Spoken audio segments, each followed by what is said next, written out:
90% students इसी chapter में गलतियां करते हैं, चाहे वो बोर्ड एग्जाम हो, चाहे नीट हो, चाहे एचटेट हो, या किसी भी स्टेट का कोई भी एग्जाम हो, इसी टॉपिक से रिलेटेड बच्चे अक्सर गलतियां करते हैं, बायोमोलिक्यूल से रिलेटेड।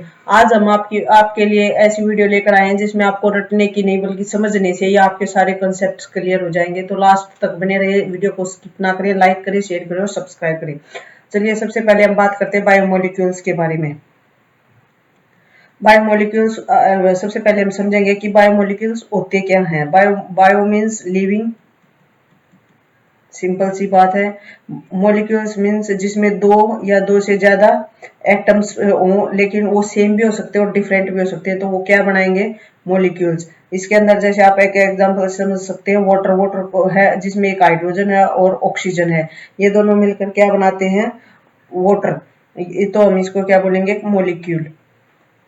चलिए अब सबसे पहले हम बात करते हैं बायोमोलिक्यूल्स की कुछ प्रॉपर्टी होती है, जैसे कि ये कार्बन बेस्ड होते हैं, सेकंड ये कॉम्प्लेक्स स्ट्रक्चर बनाते हैं, थर्ड ये क्या होता है कि इनके कुछ स्पेसिफिक फंक्शन होते हैं,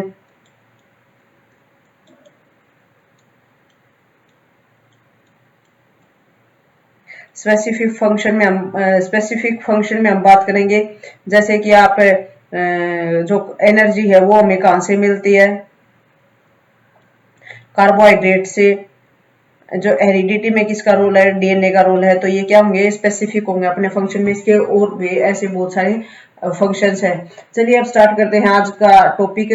बायोमोलिक्यूल्स क्या होंगे, बायोमोलिक्यूल्स की टाइप में हम क्या लिखेंगे, ये दो होंगी, दो टाइप की होंगी मोलिकुलर वेट के अकॉर्डिंग। एक होगी माइक्रो बायोमोलिक्यूल्स और एक होंगे मैक्रो बायोमोलिक्यूल्स। सबसे पहले हम बात करेंगे माइक्रो। माइक्रो मीन्स जिसका molecular weight less than 1000 Dalton होगा, और मैक्रोमोलिक्यूल्स जिनका मोलिकुलर वेट 10,000 डाल्टन होगा।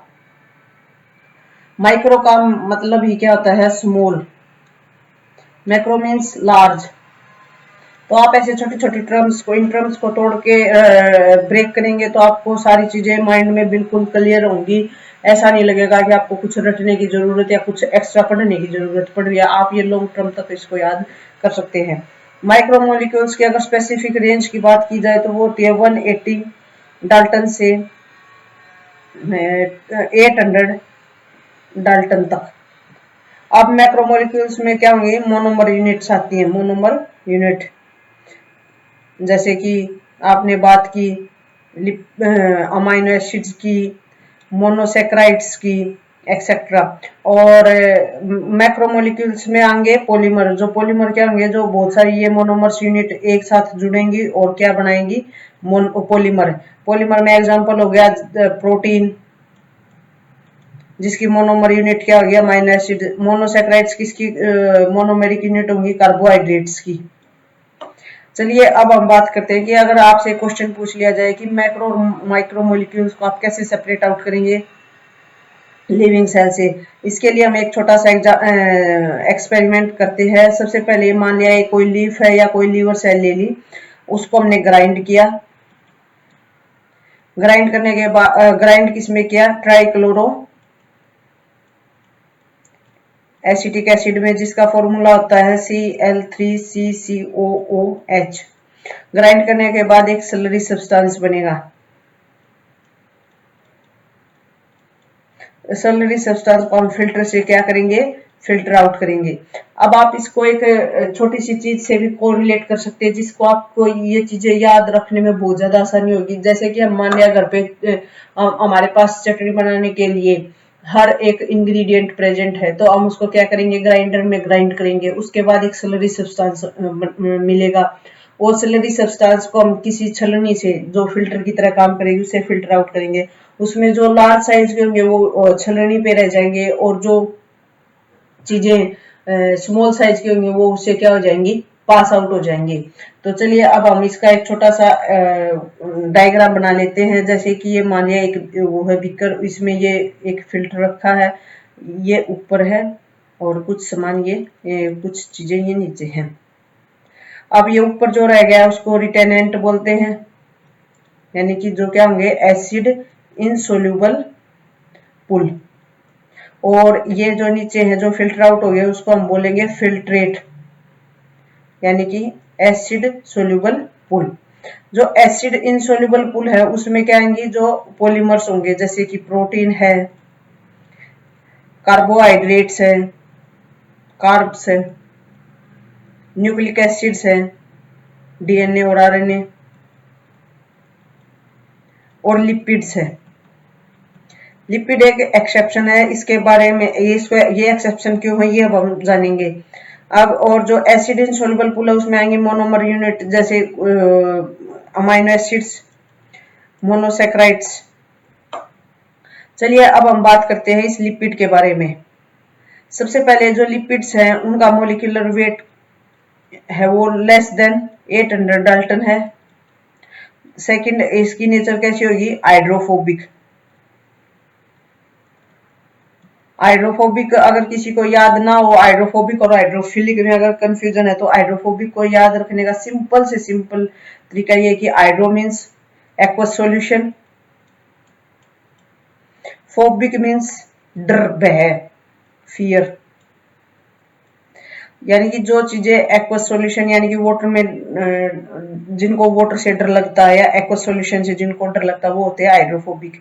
अब इस हाइड्रोफोबिक नेचर के कारण क्या होगा कि जो मैक्रो जो लिपिड है वो क्या करेगा कि ऊपर रिटेनेंट में रहेगा। क्यों रहेगा, जैसे कि ये मान लिया ये वाटर मॉलिक्यूल्स है और ये हमारे जो क्या है लिपिड्स है, तो ये सारे क्या होंगे एक जगह एग्रीगेट होना स्टार्ट हो जाएंगे। तो ये ऐसे मिलके एक क्लस्टर बना लेंगे। ये है वाटर और ये है लिपिड्स। ये मिलके क्या बनाएंगे, फिर एक लार्ज वेसिकल बनाएंगे जो क्या होगा कि फिल्टर से आउट ही नहीं होगा, बाहर ही नहीं फिल्टर होगा। तो इसीलिए ये क्या होंगे, मैक्रोमोलिक्यूल की तरह बिहेव करेंगे, यानी कि मिमिक्री है ये एक किस्म की। तो इसको हम क्या बोलेंगे, ये स्ट्रिक्टली मैक्रोमोलिक्यूल्स की कैटेगरी में नहीं आते हैं।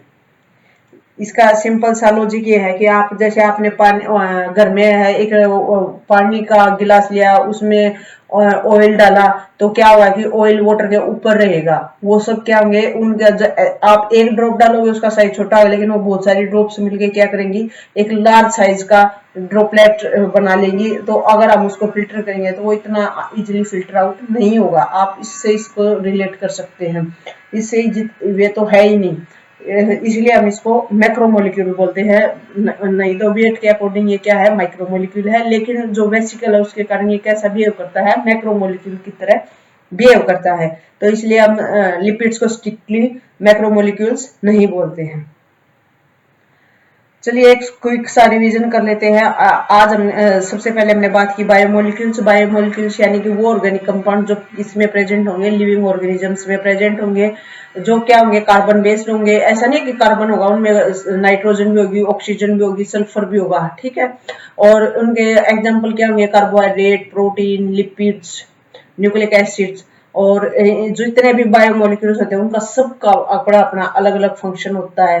जैसे कि एनर्जी के लिए सबसे ज्यादा जरूरी है, जो सबसे बेसिक रिक्वायरमेंट जो एनर्जी की प्रोवाइड करता है वो कार्बोहाइड्रेट्स है, उनमें भी स्पेसिफिकली ग्लूकोज है।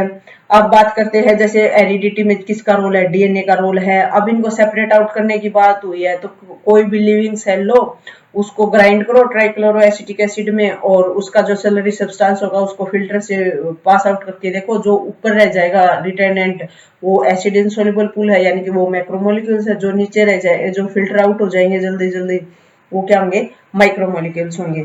और हमने आज ये भी देखा है कि लिपिड्स को हम मैक्रोमोलिक्यूल्स क्यों नहीं बोलते हैं, क्योंकि इसका जो मोलिकुलर वेट है वो 800 डाल्टन से कम है। लेकिन इसका नेचर कैसा होगा, हाइड्रोफोबिक होगा। हाइड्रोफोबिक नेचर के कारण क्या होगा कि जैसे हम इसको एक्वस सॉल्यूशन में डालेंगे, ये सारे के सारे क्या होंगे, एक जगह इकट्ठा होंगे और एक वेसिकल की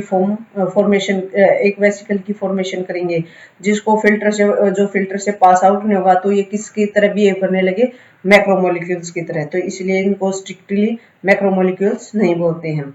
चलिए अब नेक्स्ट हम टॉपिक स्टार्ट करते हैं, अमाइनो एसिड्स। अमाइनो एसिड को की डेफिनेशन यानी कि इसको याद रखने का सबसे सिंपल तरीका है, इसके नाम में ये अमाइनो और एसिड। अमाइनो यानी कि एक बेसिक ग्रुप होगा अमाइनो यानी कि NH2, और एक एसिडिक ग्रुप होगा COOH यानी कि कार्बोक्सिलिक ग्रुप। Carboxylic group. तो ये बेसिक हो गया अमाइनो ग्रुप यहाँ से, और एसिड ग्रुप हो गया कार्बोक्सिलिक, तो यहाँ से एसिड लिया है, तो इन दोनों को मिला के क्या बोलते हैं, अमाइनो एसिड्स। सबसे पहली बात यह है कि अमाइनो एसिड कहाँ से सिंथेसाइज होते हैं, इनकी मोस्टली सिंथेसिस किस कंपाउंड से होती है, अल्फा कीटो ग्लूटारेट से। सेकंड है किसके सब्स्टिट्यूट है, मीथेन की। नेक्स्ट है टोटल कितने अमाइनो एसिड है, अप्रोक्सीमेट 300 अमाइनो एसिड्स हैं, लेकिन 300 में से सिर्फ 22 अमाइनो एसिड्स हैं जो प्रोटीन सिंथेसिस में इन्वॉल्व हैं। कुछ बुक्स में अभी भी 20 ही है, क्योंकि क्या है कि दो नए डिस्कवर हुए हैं, एक पायरोलाइसिन और एक सेलेनोसिस्टीन। अब बात करते हैं, ये तो थी इसकी बेसिक सी कुछ प्रॉपर्टी अमाइनो एसिड की। नेक्स्ट अब हम बात करेंगे इसकी स्ट्रक्चर की। ये एक कार्बन होगा, इससे एक कार्बोक्सिलिक ग्रुप ऐड होगा, कार्बोक्सिलिक ग्रुप अटैच्ड होगा, एक हाइड्रोजन होगी, एक NH2 ग्रुप होगा, एक R ग्रुप होगा। ये जो स्ट्रक्चर है ये कभी भी लिविंग ऑर्गेनिज्म में प्रेजेंट ही नहीं हो सकती। क्यों? क्योंकि जो लिविंग ऑर्गेनिज्म है या कोई भी सेल है उसका कुछ ना कुछ क्या होगा, पीएच होगा। उस पीएच पे आयनाइजेशन होगा, यानी कि या तो इस पर इसके ऊपर तो वैसे भी कोई चार्ज नहीं आता, इस क्या होगा कि इसके ऊपर ये आयनाइजेबल फॉर्म में प्रेजेंट होते हैं, तो ये स्ट्रक्चर प्रेजेंट नहीं होती। लेकिन समझाने के लिए हम इसी से अब काम चला लेंगे, समझाने के लिए हम इसी को कंसिडर करते हैं। जैसे ये कार्बन है, इसको हम अल्फा कार्बन बोलेंगे, यानी कि एसिमेट्रिक कार्बन, या बोलो इसको एक कायरल कार्बन। ये होगी आर साइड चेन। ये जो बेसिक आर ग्रुप को छोड़ के जितनी भी ये स्ट्रक्चर है, ये सारे अमाइनो एसिड में क्या होगी, सेम होगी, सिमिलर होगी। लेकिन जो आर साइड चेन है ये क्या होगी, डिफरेंट होगी हर एक अमाइनो एसिड में। दूसरा इसका नेचर कैसा होगा, वेरिएबल होगा। इस वेरिएबिलिटी के कारण हर एक अमाइनो एसिड की प्रॉपर्टी क्या होगी, डिफरेंट प्रॉपर्टी शो करते हैं। हर amino acid give different property to every amino acid. चलिए अब हम बात करते हैं अल्फा कार्बन की। अल्फा कार्बन को एसिमेट्रिक कार्बन या कायरल कार्बन बोलते हैं। ऐसा क्यों है, क्योंकि जब कोई भी कार्बन क्या होगा, 4 डिफरेंट ग्रुप से अटैच्ड होगा, तो उसको क्या बोलेंगे, कायरल कार्बन या एसिमेट्रिक कार्बन या अल्फा कार्बन। जो कायरल कार्बन है इसी के कारण क्या होंगे कि जो अमाइनो एसिड्स हैं वो क्या होंगे, ऑप्टिकली एक्टिव होंगे।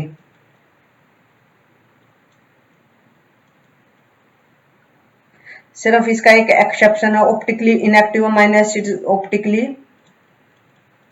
इनएक्टिव अमाइनो एसिड का नाम है, इनएक्टिव अमाइनो एसिड का नाम है ग्लाइसिन। ये क्या होगा, ऑप्टिकली इनएक्टिव होगा। बाकी 19 के 19 जो अमाइनो एसिड्स है, 19 जो अमाइनो एसिड्स है वो क्या होंगे, ऑप्टिकली एक्टिव होंगे।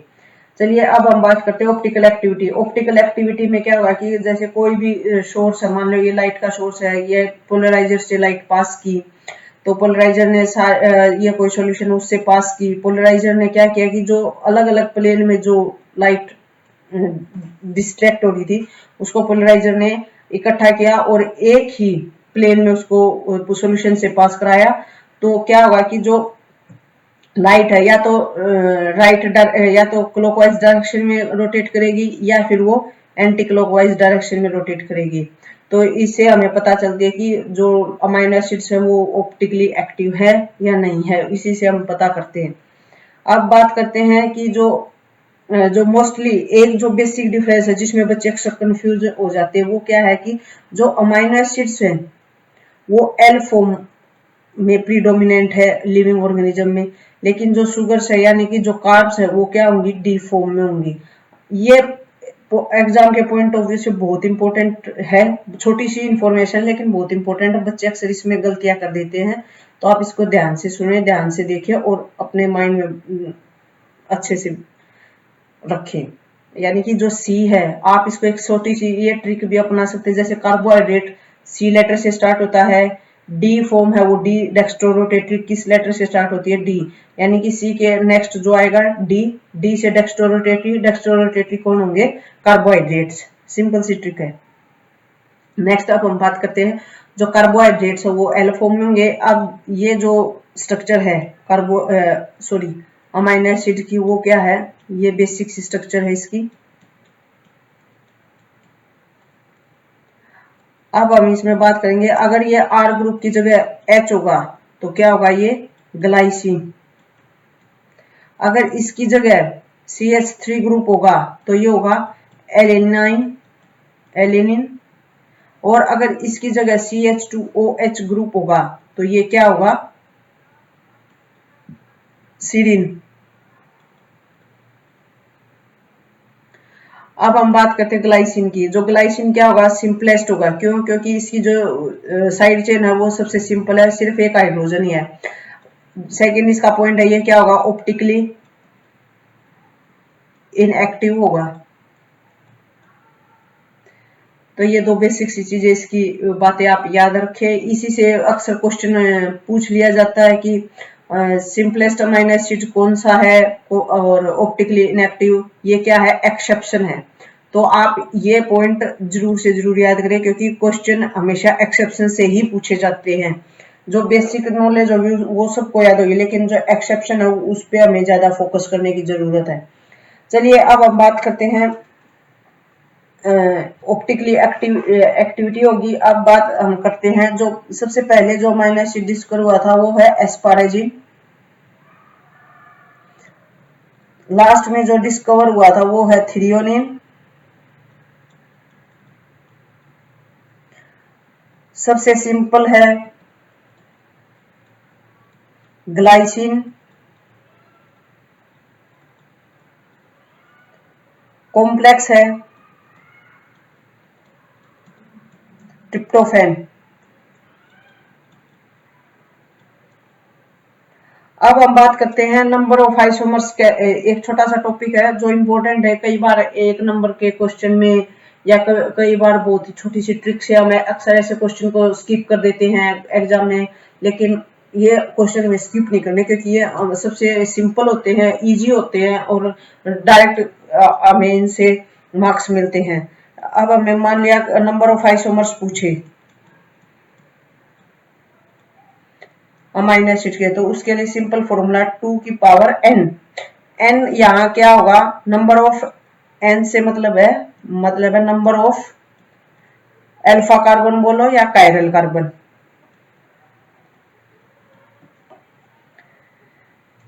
अब जैसे ग्लाइसिन है, ग्लाइसिन के अंदर कोई कायरल कार्बन है ही नहीं, तो नो कायरल कार्बन।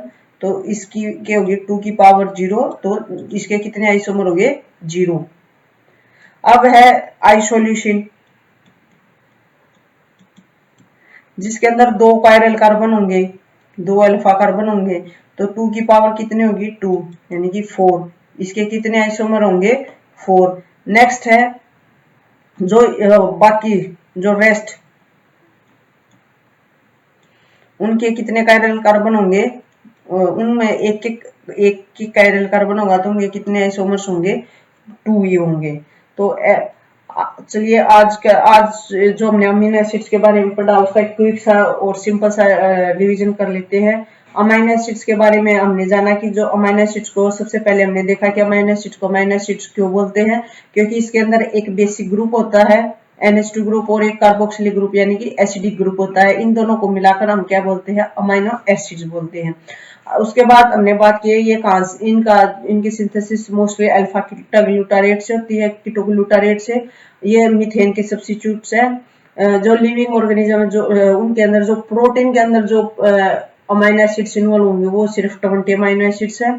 इसकी एक बेसिक स्ट्रक्चर है जिसमें आर साइड चेन है वो वेरिएबल होगी, जिसके कारण हर एक अमीनो एसिड्स की अलग अलग प्रॉपर्टीज होंगी। कोई एसिडिक होगा, कोई बेसिक होगा, कोई न्यूट्रल होगा। वो प्रॉपर्टी सिर्फ और सिर्फ आर साइड चेन के कारण है। एक अल्फा कार्बन होगा जो एसिमेट्रिक यानी कायरल कार्बन होगा, जिसके कारण हमें पता लगता है कि जो अमीनो एसिड्स है वो एल फॉर्म में है, यानी कि वो रोटेटरी है या डेक्स्ट्रो रोटेटरी है। अब उसके बाद बात करते हैं ऑप्टिकल एक्टिविटी की। हमने बात कर ली। अब हम नेक्स्ट बात करते हैं, अगर आर साइड चेन में अगर सिर्फ हाइड्रोजन है, आर की जगह अगर हाइड्रोजन है, तो अगर इस आर की जगह सिर्फ हाइड्रोजन है तो वो क्या होगा, ग्लाइसिन होगा, जो कि सबसे सिंपलेस्ट है, ऑप्टिकली इनएक्टिव है। ये क्या एक एक्सेप्शन है। उसके बाद अगर CH3 है, एलेनिन या CH2OH है, कुछ भी हो सकता है आर की जगह। अब उसके बाद क्या करते हैं कि जो सबसे पहले डिस्कवर अमीनो एसिड था वो एस्पारेजिन, लास्ट थ्रियोनिन, सबसे सिंपल है ग्लाइसिन, सबसे कॉम्प्लेक्स है ट्रिप्टोफैन। और उसके बाद हमने बात की नंबर ऑफ आइसोमर्स, अगर हमें कैलकुलेट करने को आ जाए तो हमें ये क्वेश्चन भी नहीं स्किप करना। उसके लिए हमें 2 की पावर n क्या होगा, नंबर ऑफ कायरल कार्बन। जैसे ग्लाइसिन में कोई कायरल कार्बन है ही नहीं, क्यों, क्योंकि जो ग्लाइसिन की स्ट्रक्चर में जो आर साइड चेन है उसमें एक हाइड्रोजन प्रेजेंट है, तो 2 हाइड्रोजन होने के कारण क्या होगा कि कार्बन 4 डिफरेंट ग्रुप से अटैच नहीं है, तो उसके अंदर कोई कायरल कार्बन नहीं है, कायरल कार्बन नहीं है तो उसके आइसोमर्स कितने होंगे, 0। आइसोल्यूशन के अंदर 2 कायरल कार्बन होंगे तो 2 की पावर 2 4, और बाकी जितने बच गए उनके अंदर कितने आइसोमर्स होंगे, सिर्फ 2 ही होंगे। हमारे चैनल को लाइक करें, शेयर करें, सब्सक्राइब करें।